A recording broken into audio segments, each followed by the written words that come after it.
ఈరోజు మనం రాజమహేంద్రవరంలో ఉన్నాము. మన యోయో టీవీ ఇప్పటికే రాష్ట్ర వ్యాప్తంగా కూడా పర్యటించి రాష్ట్రంలో గ్రౌండ్ రిపోర్ట్ చేస్తూ ఉన్నది.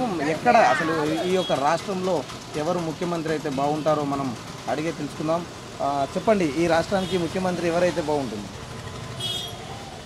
నిజానికి చెప్పాలంటే మన రాష్ట్రానికి ముఖ్యమంత్రిగా చంద్రబాబు నాయుడు గారే ఉండాలి కంపల్సరీగా.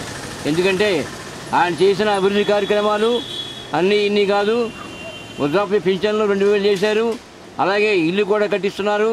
కాబట్టి నారా చంద్రబాబు నాయుడు గారు ముఖ్యమంత్రిగా ఉంటేనే అన్నీ మనకు కూడా కలిసి వస్తాయని చెప్పి. అంటే ఏం చేసిండని నారా చంద్రబాబు నాయుడు ముఖ్యమంత్రి ఉండాలంటున్నారు? ఏంటి, గృహాలు కట్టించాడండి, గృహాలు కట్టించాడు, పింఛన్లు పెంచాడు, అలాగే రుణమాఫీ చేస్తున్నారు రైతులకి, డ్వాక్రా మహిళలకి, అందరికీ కూడా మంచి చేస్తున్నాడు. కాబట్టి మళ్ళీ ఆయనే రావాలి, ఆయనే ఉండాలి ముఖ్యమంత్రిగా అని చెప్పి మేము అంటున్నామండి. ఎవరైతే పాలన మంచిగా సాగుతుందని అనుకుంటున్నారు? ముఖ్యమంత్రిగా పవన్ కళ్యాణ్ గారు ముఖ్యమంత్రి అయితే చాలా బాగుంటుంది అనుకుంటున్నాం. ఎందుకంటే ఇప్పటి వరకు ఎంతమందో పాలకులను చూసాం, కాంగ్రెస్ పార్టీని చూసాం, తెలుగుదేశం పార్టీని చూసాం. అవినీతి పరులు వీళ్ళంతా అవినీతికే పాల్పడుతున్నారు తప్పించి రాష్ట్ర అభివృద్ధి కోసం ఎక్కడ కూడా వీళ్ళు ఎటువంటి ఇది తీసుకునే ఇది లేదు. కాకపోతే ఒక కొత్త మనిషికి అవకాశం ఇస్తే ఆయన పాలన బాగా సాగిస్తాడని చెప్పేసి యువత కూడా ఆయనకి సపోర్టింగ్గా ఉంది. చాలా బాగుంటుందని మేము అనుకుంటున్నాం. ముఖ్యమంత్రి పవన్ కళ్యాణ్ ఎందుకు కావాలనుకుంటున్నారు మీరు? అంటే ప్రత్యేకంగా ఆయనకి ఆస్తులు సంపాదించాలని కానీ అవినీతిగా సంపాదించాలన్నా కానీ ఆశ లేదు. ఆయనకు ఒక ఎయిమ్తోని పొలిటికల్ పార్టీ పెట్టారు.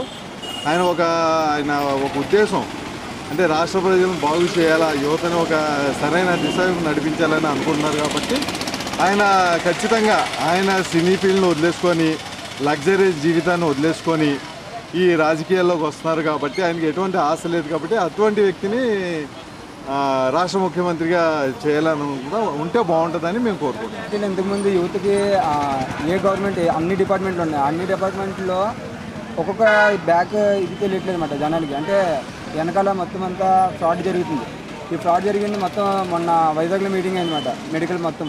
ఇదంతా స్టూడెంట్స్ అంతా ఒక అవేర్నెస్కి వచ్చేసి జనసేనకే మెయిన్ ఎందుకు ప్రిఫరెన్స్ ఇస్తున్నారంటే, జనసేన ఒక యూత్ దగ్గరికి వెళ్ళిపోయి మొత్తం ఏమేమి హాస్పిటల్ అసలు ఏం జరుగుతుంది, గవర్నమెంట్ డిపార్ట్మెంట్స్లో ఏం జరుగుతున్నాయి, చదువు వెనకాల ఎగ్జామ్స్లో కాలేజ్లో అసలు ఎలాంటివి జరుగుతున్నాయి అని చెప్పేసి మొత్తం అన్ని అవేర్నెస్ క్యాంపుల్లో భాగంగా మొత్తం ఏంటంటే ఇప్పుడు హాస్పిటల్ ఉంది, హాస్పిటల్లో గవర్నమెంట్ హాస్పిటల్ ఉంది, ప్రైవేట్ హాస్పిటల్కి ఎందుకు వెళ్తున్నారు అంటే అక్కడ సరైన సదుపాయం జరగట్లేదు. ఎందుకంటే గవర్నమెంట్ హాస్పిటల్లో సరైన సదుపాయం ఉంటే ప్రైవేట్ హాస్పిటల్కి వెళ్ళాల్సిన అవసరం లేదు.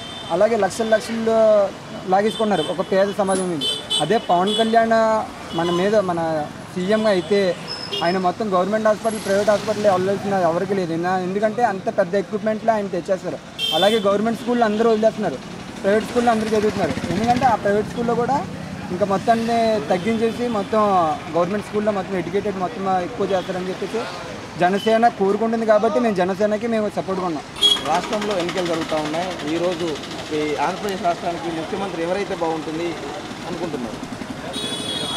ఇప్పుడున్న పరిస్థితులను బట్టి మన రాష్ట్రానికి ముఖ్యమంత్రి జనసేన అధినేత అయినటువంటి శ్రీ పవన్ కళ్యాణ్ గారు ముఖ్యమంత్రి అయితే యువతకు కానీ అన్ని రకాల వారికి కానీ బాగుంటుందని చెప్పి నా ఉద్దేశం. తనే కావాలని ఎందుకనుకుంటున్నాం అంటే ఇప్పుడు జగన్ గారి మీద 31 కేసులు 32 కేసులు నడుస్తున్నాయని చెప్పి ఆయనే స్వతహాగా అఫిడవిట్ నిన్న నామినేషన్ పత్రాల ద్వారా ఆయన సబ్మిట్ చేశారు. దాన్ని బట్టి తెలుసుకుంటుంది అదొక నేర చరిత్ర కిందగా మనం భావించుకోవచ్చు.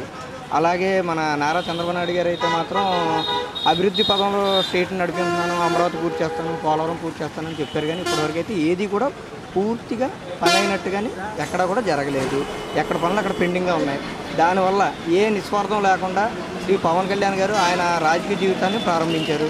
కొన్ని 100 కోట్లు 1000 కోట్ల ఆదాయాన్ని వచ్చే సినిమా రంగాన్ని వదులుకొని అతను తన సొంత జీవితాన్ని కూడా సాక్రిఫైస్ చేసి ప్రజలకు ఏదో మేలు చేయాలనేసి ఆయన యువతను కూడా ముందుకు తీసుకెళ్ళాలి, ఒక 25 సంవత్సరాల రాజకీయ భవిష్యత్తు మంచి రాజకీయ భవిష్యత్తు అందిస్తానని చెప్పి అతను ముందుకు వచ్చారు. కాబట్టి అలాంటి వ్యక్తి ముఖ్యమంత్రి అయితే ఈ స్టేట్ బాగుపడుతుందని చెప్పి నా ఉద్దేశం. హలో, మిమ్మల్నే యోయో టీవీ యాప్ డౌన్లోడ్ చేసుకున్నారా? ఇంకా లేదా? మీ యాప్ స్టోర్కి వెళ్ళి వెంటనే డౌన్లోడ్ చేసుకోండి.